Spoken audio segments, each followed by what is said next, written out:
there is a tweet that comes out and a story that comes out sharing the breakdown of a letter that a whistleblower from ABC writes. Go all the way to the bottom, and then we'll read the email. Affidavit, he's for if he gets in trouble, it's perjury jail for a long time. Okay, so affidavit. So click on this, Rob, from the first one. I want to read the whole thing. Yeah.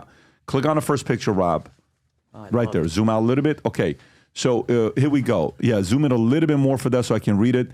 My name is XYZ. I reside in such and such New York. I've worked for ABC for over 10 years in various technical and administrative positions. Since the acquisition of ABC in 1996, I've observed significant transformation in the nature of the news reporting at the organization. These changes suggest... how would he know since 96 if he's only worked there for 10 years? These changes suggest a shift from unbiased reporting, a model of influence by external factors. For the record, I do not endorse Trump in his capacity as candidate for Trump. The intent of his affidavit is to address concerns regarding perceived biases within the news reporting within my employer's debate that will be hosted on September 10th, 2024. Okay, go to the next one, number 2.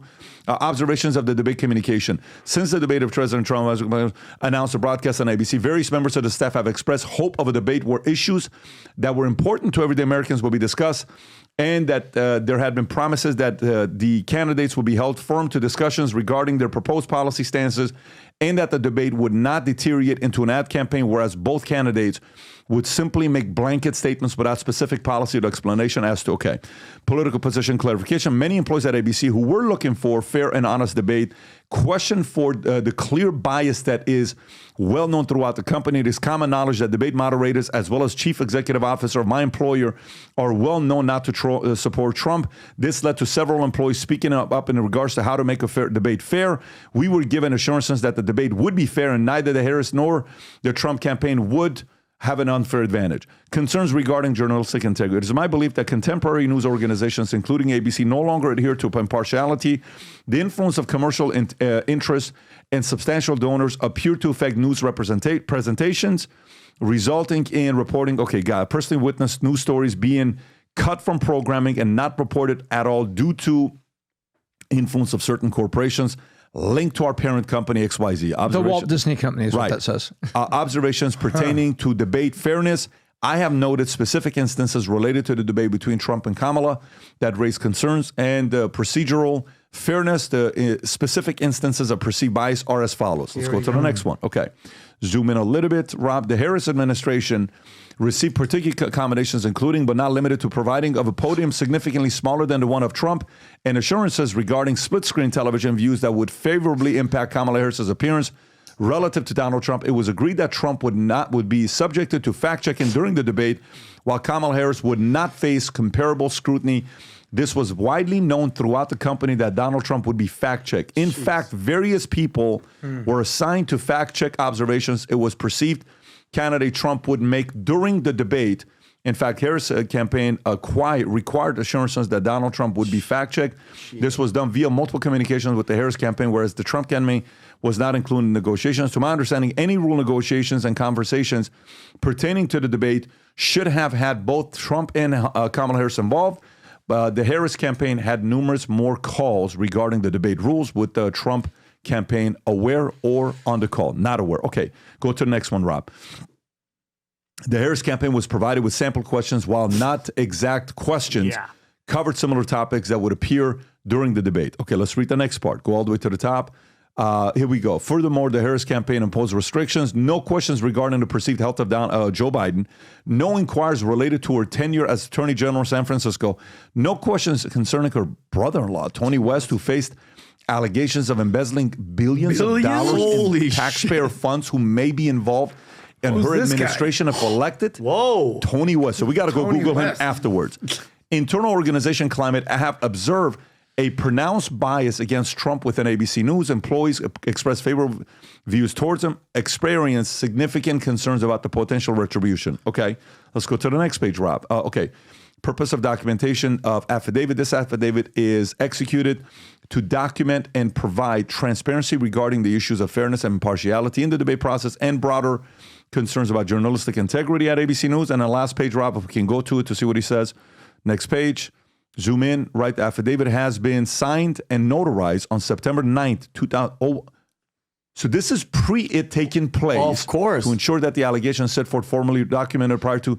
In addition to notarizing this affidavit, I have sent a certified letter to myself, postmarked September 9th, which will remain unopened for any future investigations. Oh, this guy Smart, Pat. That's so smart. I have also dispatched a Federal Express package containing this affidavit on September 9th, delivered to my residence on the 10th, which will remain unopened for potential investigative purposes. With all the FedEx tracking information. Are you kidding me? Gangster. Furthermore, I have sent a certified letter to Speaker Mike Johnson on the night to establish a record that the correspondence was sent before the debate. Additionally, for further investigation, I have secretly recorded several conversations that will prove that the Harris campaign insisted upon not only fact-checking of Donald Trump, but also insisted on what questions were not to be asked under any circumstances, or else the Harris campaign would decline to participate in the debate.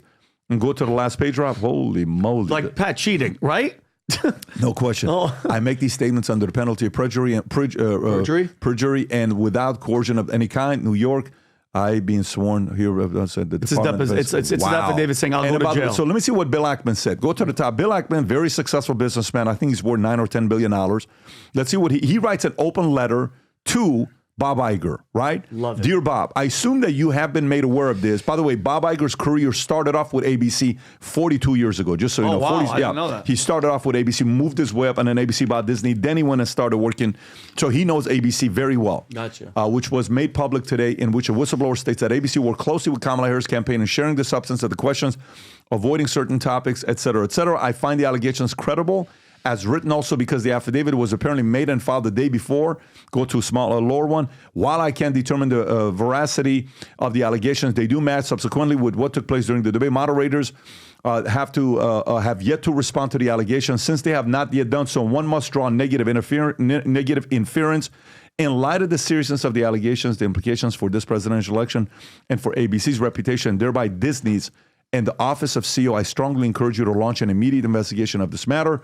Our democracy demands on transparency, depends on, wow. And look what he did. And then Rob, go to his last one 3 hours ago, PBD. He just go to Bill App and go a little bit lower, Robbie. He goes right there, Pat, right there. Come to think of it, I am going to alert the SEC directly about Disney, ABC, and their misleading response to the whistleblower accusations about the presidential debate.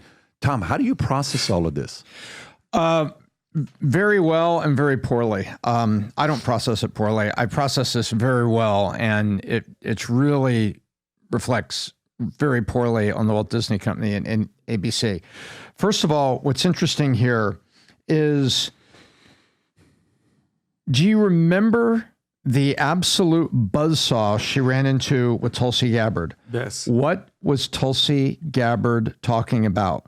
Her record as Attorney General of California incarcerating mostly African-American men for minor drug charges and utilization of the guys that were in there on lesser charges as labor for the state. Remember, that's what Tulsi went after her. So if you look at this affidavit and then you read the part about and anything regarding her being Attorney General, don't want to talk about that. Don't want to talk about Joe Biden, the health of Joe Biden, such as Vice President, you worked with Joe Biden. Were you aware of his deterioration? And what did you do about it as a leader in government to protect American people, to ensure that the president was capable? No questions about that. That was the question that she was not been able to ask, and she's been put into the group about that. So when I look at just those two things, those are such obvious questions. Why didn't they get asked? You know, David Muir could have put it any way. You know, people want someone tough on crime. There's a lot of crime in the United States now. You as Attorney General have been open to certain criticism. That is a softball question. That's not like a TMZ below the belt question. That's very, very basic. So the fact that wasn't in there, I find the affidavit credible, and the recordings is what I think is the shoe to drop. Because I also noted, I haven't seen the full response by David Muir, but David Muir was very careful in the video that I saw, where he said, all of this whining about the debate, who won, who lost, is a lot of noise. I'm moving on. Do you notice in that he doesn't deny any of this? He just says, oh, the noise about the debate and Trump whining about it. But that's the one clip I've seen. I haven't seen the rest or anything written of the response of ABC. But, you know, is ABC going to go out and deny any of this? And then the recordings come out. So I think ABC, if this is all true, is checkmated right now. The only thing they can do is, you know how politicians do the half answers, answer something you want to answer, don't answer the real question. Mm-hmm. It says, how could you ask that? I've always cared about the American people and the economy when I'm asking about inflation. What did you do about inflation? Why did you do this? That's a ridiculous question. I care about the American people. You know how of course you answer that way, but this way. That's what I felt like ABC did. Oh, the noise is just gripes about who won. There's just gripes about it. There always is going to be gripes about the debate. We need to move on. But David Muir and everything I saw from that interview didn't come out and say, we didn't give her any topics. We didn't agree not to ask those questions. Oh, we forgot to ask those questions. And we didn't do any of this. That's not what they're saying. Mm-hmm. So, Pat, that's how I process it. I think they are checkmated. If they come out with a denial and then the whistleblowers releases recordings of executives actually saying these things, it makes it look double worse for ABC. But Tom, let me ask you a question though. But because this guy tried to assassinate Trump, you're not even hearing about this. This has been story hold, and this won't even, like, nobody cares about this anymore. And I know that she automatically was like, well, I want another debate. Well, obviously. And I mean, how clear was it, Tom? I know we felt it, but we couldn't really say it because we had no evidence. She was night and day a completely different person. We knew it. Well, sure. And the news media is going to use any other story to shade the order of the stories and whether even cover it at all. Yeah. So that's going to happen. That's a given. Pat asked me what I thought about it. Adam, that's what I think. Yeah, well, look, I remember we had Ari Fleischer on the podcast probably over a year ago. He was the former press secretary, exactly, for George W. Bush. He became famous right after 9/11, everything that he did there. And he basically talked about having a mixed media diet. Remember that term about, all right, cool, maybe if you're on the left, you're liberal, get a little more conservative outlets in there and basically mix it up. If you're more conservative, see what the left is saying. That way you sort of have a larger scope of what's going on out there. But there's a thing called the media bias chart. And Rob, I think it's the next one. Trust in media. And then there's the second thing I sent you. It's a media bias chart. And you could just see for yourself where certain channels or networks basically fall on the chart. You have that, Rob? So ABC, where do you think they are on the chart? Of trustworthy? So look, they're just biased. There's left, there's center left, there's center right, and there's right.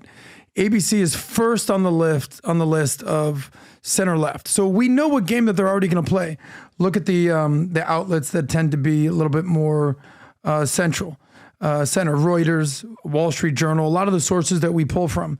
On the right, obviously, you have the Foxes of the world, and on the far right, you have Newsmax, OAN. But on the far left, that's where you see the MSNBCs or the Huffington Post or the Daily Beast. We all understand. But don't get it twisted. ABC, they present themselves as being fair and balanced and independent. No, they're going to be center left, and they're going to basically do what they want to do to push their narrative. So I'm not shocked to hear any of this. I doubt we all are. Call it cheating, call it sort of helping a candidate, whatever component you want to put on it. But is anybody shocked to hear that ABC was sort of rooting for Kamala or helping Kamala? This is not about being shocked. Yeah. This is very different than being shocked. Mm-hmm. This is an affidavit was written a day before, sent to Speaker Johnson, sent to himself, sent FedEx in every way to say, here's what's going to happen. And he ends up being right. Can you go to his brother-in-law, Rob? Who is Kamala Harris's brother-in-law? Tony West. And why is he being protected? What do they fear about him? So, by the way, let's find out who this guy is. He's married to Kamala's sister. Wait, Pat, is this the guy that was he was like an Uber? Was he big in the Uber company? Yeah, he was the senior vice president and chief legal officer for Uber. Yeah. Uh-huh. He also was general counsel for PepsiCo and was the assistant attorney general of the civil division for the Department of Justice. His wife is Maya Harris. Go lower to see if the controversy on it. So I looked. I couldn't find anything in a scandal regarding billions. The only mention of billions in his Wikipedia article is right here. West was involved in efforts by the department the Department of Justice to reclaim $37 billion from large financial institutions, but it doesn't say anything about a scandal involving him. Huh. Then why would they fear? Yeah, this guy mentioned that. Like the fact that they brought her brother-in-law, Tony West, faces allegations of embezzling billions of taxpayer funds who may be involved in her administration if elected. There's already articles about saying that they're going to tap him. I think that's the one, Robbie. Was that it? Embezzlement. He was a former U.S. Attorney General under Barack Obama. Is who he was. Okay. West is married to Harris's sister, Maya, who he met in law school 35 years ago. After their wedding, he told the United Center, I also gained a sister I cherish, Kamala. As president, I'll know she'll fight for you, he concluded. This is his speech that he's giving. Interesting. The New York Times, Pat, says he emerges as a close advisor to Kamala. The New York Times says he's going to be an advisor, even though he has... Dude, that's crazy that nobody's ever heard of him until ABC's like, make sure you don't bring him up, as if Trump would have brought him up. You know what I mean? Like they were doing research on this guy. So how much credibility do you give this guy, Pat? Pretty high? The guy that basically wrote this affidavit? I think, okay, let's see what he got right. Yeah. He said Trump's going to be fact-checked more than Kamala. Facts. Yes. Yeah, that's fact. Okay, number 2 is the podium. Okay. Yes, fact. We said that early. Number 3, did they ask any questions about Joe Biden's health? No, they did not. No. Okay. That's the 3rd one, right? They did it. Her record as Attorney General. Her record as not even asked about it. Not brought up. That's 4, right? So if 4 is right, then Tony West, something has to be there. So I don't know. This guy seems like a guy that's if he wanted to speak and do an interview without showing his face, I mean, I want to see what that looks like. What was Bill Ackman's involvement in this? I'm just he just wrote an open letter to Bob Iger saying, "What the hell is this?" Yeah, basically saying, did you see this? Yes, and did you hold know him about accountable. this? Got it. Yeah. Makes sense. Are you aware of this? And Okay. then Bob Iger is either going to respond or not going to respond. Now, Bob Iger's, that's one person to respond. What about any sort of congressional hearing or anything like this? Like, where does this go from here? By the way, he kind of called his shot. Watch and it what turned out to be happened true. here. She ends up doing she did an interview for ABC, a local ABC network. I don't know if you saw that when he asked her a question about the economy. Did you see this or no? No, I didn't. Okay, Rob, is this the one? Yep. Okay, so he's asking her about the economy. This is her answer about the economy. Tom. Was it 3-4 days after the debate? Just to put a timeline on this? Yes, 3-4 days after the debate. Go ahead, Rob. Well, I'll start with Start this. from the beginning, Rob, because people have to hear the question. Go from the beginning. Go ahead. When we talk about bringing down prices and making life more affordable for people, what are 1 or 2 specific things you have in mind for that? Well, I'll start with this. I grew up a middle-class kid. My mother raised my sister and me. She worked very hard. She was able to finally save up enough money to buy our first house when I was a teenager. I grew up in a community of hardworking people, construction workers and nurses and teachers. And I try to explain to some people who may not have had the same experience, but a lot of people will relate to this. I grew up in a neighborhood of folks who were very proud of their lawn. I grew up in an apartment. Look at that. And I was raised to believe and to know that all people deserve dignity.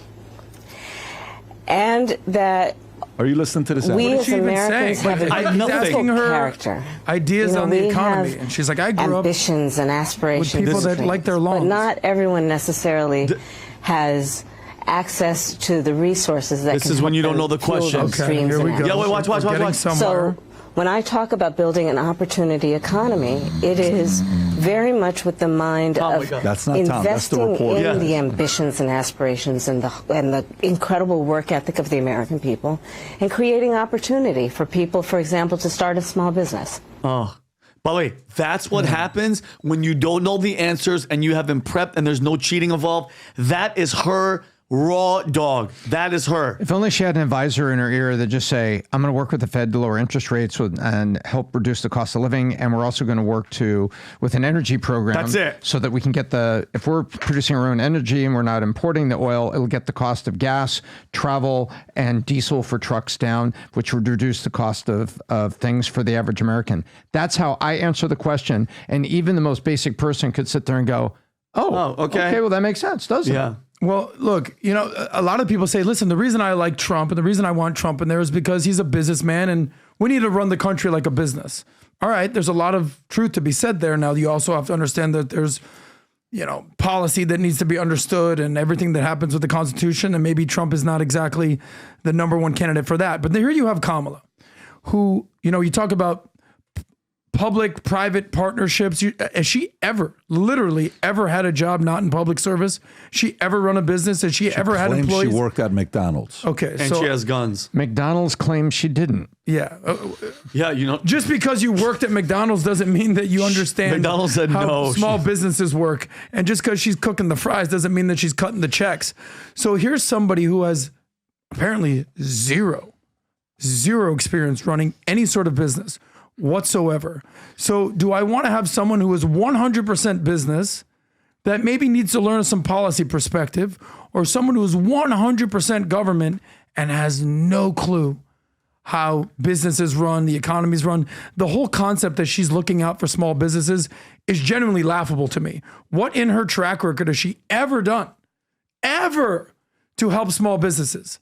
And she's going to go basically, in 2008, when the mortgage crisis and mortgage-backed securities, I helped people figure that out. No, you didn't. What did you do?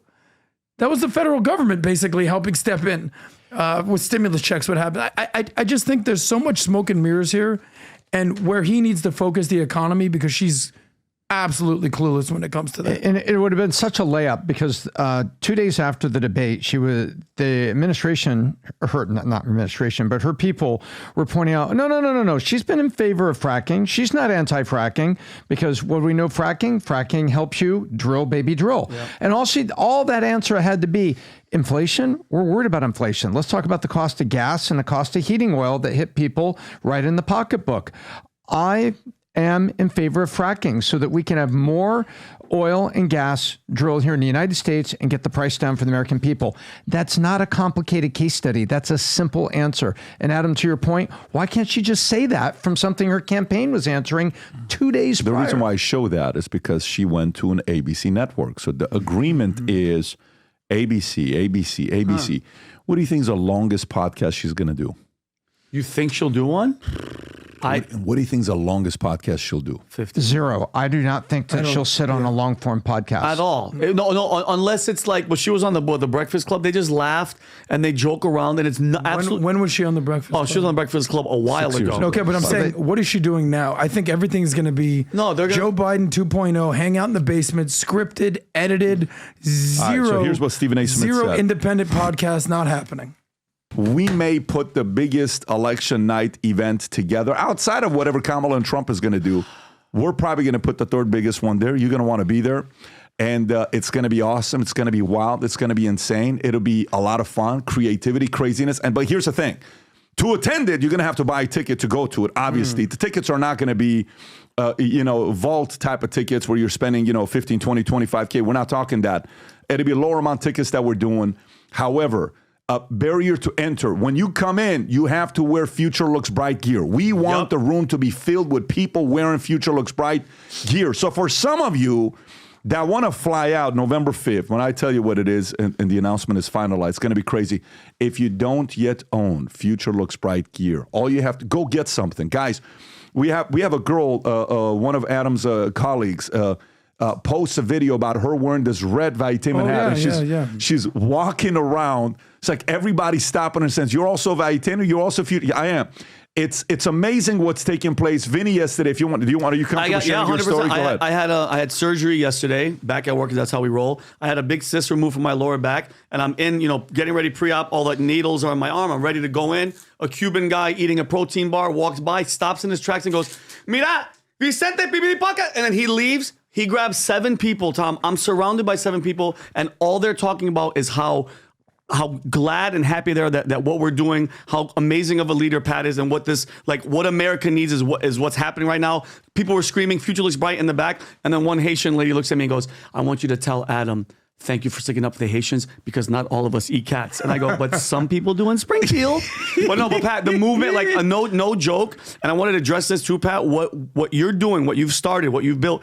I can't even go besides coffee, I'm nervous because I'm about to go in there and I could die on an operating table. And I had a group of 7 people around me talking about Valuetainment and your vision and what Valuetainment is doing. So it's like, so Vinny, what was that story about? And by the way, he's like, all of us are slackers, huh? Look, if you support what we do, which we appreciate, if you believe future looks bright, we want 1 million people worldwide to sport this gear. So go to vtmerch.com, okay? Represent anything. We got so much gear right now. The flip-flops, we had a few more left for some of you guys. I want to pick it up. That's the only flip-flop I wear, by the way, when I walk the dog, just so you know that. My Jesus feet will only go in that flip-flop when I'm walking the dogs at night. So go to vtmerch.com, place your order. There's a bunch of new gear there as well. And if you want to come to that party on November 5th, you got to wear Future Looks Bright. We're going to make videos. It's going to be sick. It's going to be all over the place. Millions of views. It'll be a lot of fun. They have no idea. No, I don't think they know what the heck you're talking about. I can't tell them yet, but it'll be exciting when it gets finalized. So if you like this clip and you want to watch another one, click right here. And if you want to watch the entire podcast, click right here.